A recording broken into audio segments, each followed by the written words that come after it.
بسم اللہ الرحمن الرحیم۔ السلام علیکم۔ کروڑوں درود پاک حضور صلی اللہ علیہ وسلم اور آپ صلی اللہ علیہ وسلم کی آل پر۔ میں آج اس نالج چینل میں آپ کو قائد اعظم رحمۃ اللہ علیہ جو کہ بانی پاکستان ہیں ان کے مزار کے متعلق معلومات دینا چاہتا ہوں۔ جو میرے پاس معلومات ہیں، آپ میں سے اکثر دوستوں نے مزار قائد دیکھا بھی ہوگا، گئے بھی ہوں گے، سنا ہوگا، ٹیلی ویژن پہ دیکھا ہوگا، تصویریں دیکھی ہوں گی، لیکن آپ لوگوں کو شاید یہ پتہ نہ ہو کہ یہ کب بنا تھا، کتنے پیسوں میں بنا، کیا کیا خرچ ہوا، کب اس کا آرکیٹیکٹ کون تھا۔ تو شروع کرتے ہیں اس چیز کو کہ قائد اعظم رحمۃ اللہ علیہ 11 ستمبر 1948 کو وفات پا گئے تھے۔ اس کے بعد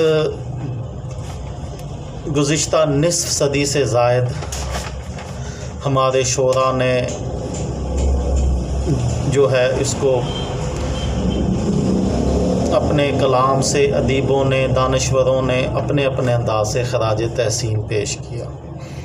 قائد اعظم کا بڑا خراج تحسین ان کا مزار ہے جو 116 ایکڑ رقبے پر محیط ہے۔ مزار قائد جہاں قائم ہے وہاں آزادی کے بعد ہزاروں کی تعداد میں مہاجرین آباد تھے، جنہوں نے قائد کے انتقال کے بعد ان کے مزار کے لیے یہ جگہ رضاکارانہ طور پر خالی کر دی اور قائد کو اس مقام پر سپرد خاک کیا گیا۔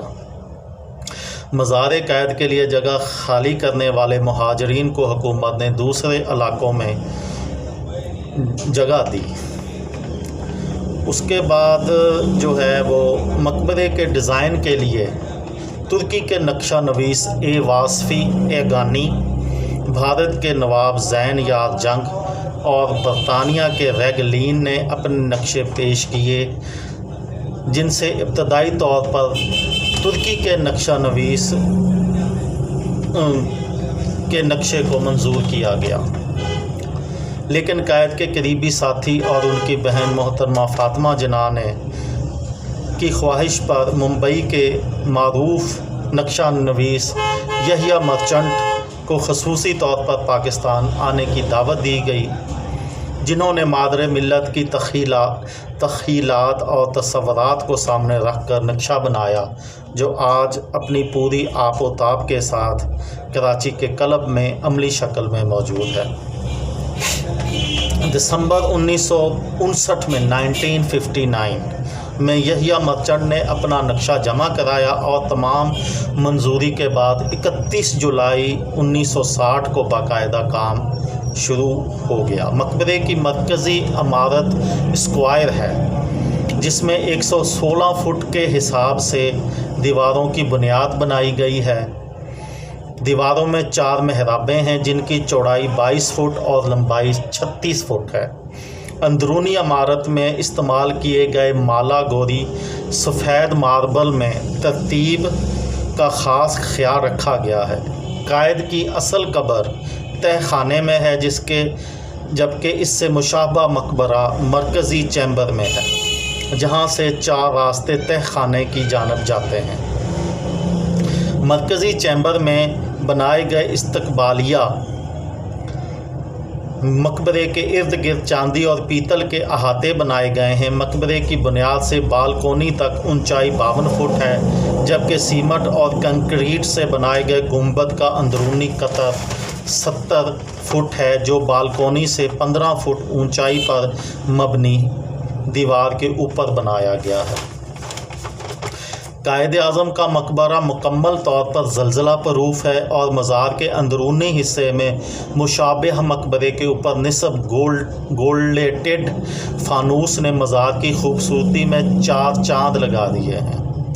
یہ فانوس 23 دسمبر 1970 کو عوامی جمہوریہ چین کی مسلم ایسوسی ایشن نے مسلمانوں کے لیے اعصاب شکن جنگ لڑنے والے اس عظیم رہنما کو خراج تحسین پیش کرنے کے لیے پیش کیا تھا۔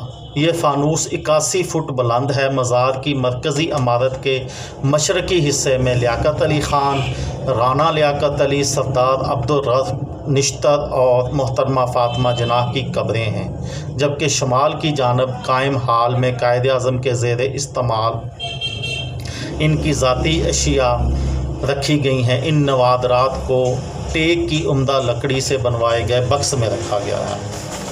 قائد اعظم کی اصل قبر تہ خانے میں بنائی گئی ہے، جبکہ مرکزی چیمبر سے 4 راستے جاتے ہیں۔ 32 سیڑھیوں کے ذریعے قائد کی اصل قبر تک پہنچا جا سکتا ہے، جہاں قبر کے گرد خوبصورت جالی سے احاطہ بنایا گیا ہے، جبکہ قبر پر سنگ مرمر کا دل فریب کام اپنی مثال آپ ہے۔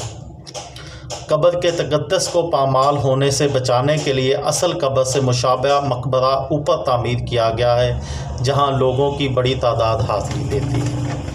اب اس کو تھوڑی سی میں سمری بھی آپ لوگوں کی خدمت میں پیش کر دیتا ہوں۔ کوئی میرا دوست، میری بہن کو امتحان میں کسی جگہ پہ نومیریکل میں یہ سوال آ سکتا ہے، اس لیے یہ میں تھوڑی سی تفصیل اور پیش کر دیتا ہوں۔ اس کی لمحہ بہ لمحہ جو تعمیر کا طریقہ کار ہے وہ کچھ اس طرح سا تھا کہ قائد اعظم کی وفات 11 ستمبر 1948، مزار قائد کا سنگ بنیاد 31 جولائی 1960، مزار کا احاطہ 31 ایکڑ، باؤنڈری کا رقبہ 61 ایکڑ، بنیادی نقشہ منظور ہوا 28 جنوری 1960، کام شروع ہوا 8 فروری 1960، پائل ورک شروع ہوا 7 مارچ 1961، تہ خانے کا کام شروع ہوا 7 مئی 1961، تہ خانے کا کام مکمل ہوا 10 مارچ 1962،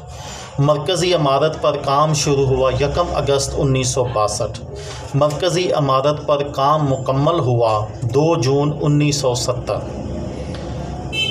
گنبد کا اندرونی و بیرونی قطر 70 فٹ 72 فٹ، زمین سے گیلری کی اونچائی 52 فٹ، باؤنڈری وال کی لمبائی 6600 رننگ فٹ، سنگ مرمر استعمال ہوا 21,200 کیوبک فٹ، سیمٹ استعمال ہوا 6000 ٹن، اسٹیل استعمال ہوا 500 ٹن، کاپر استعمال ہوا 12 ٹن، مقبرے کے گرد احاطے میں چاندی استعمال ہوئی 16,450 تولہ، تعمیر کا تخمینہ 1 کروڑ 60 لاکھ اور مکمل ہوا 1 کروڑ 48 لاکھ میں۔ میری اگر اس ویڈیو سے آپ لوگوں کو کوئی فائدہ ہوا ہو تو میرے لیے دعا کیجیے گا۔ دل پاکستان، جان پاکستان۔ السلام علیکم۔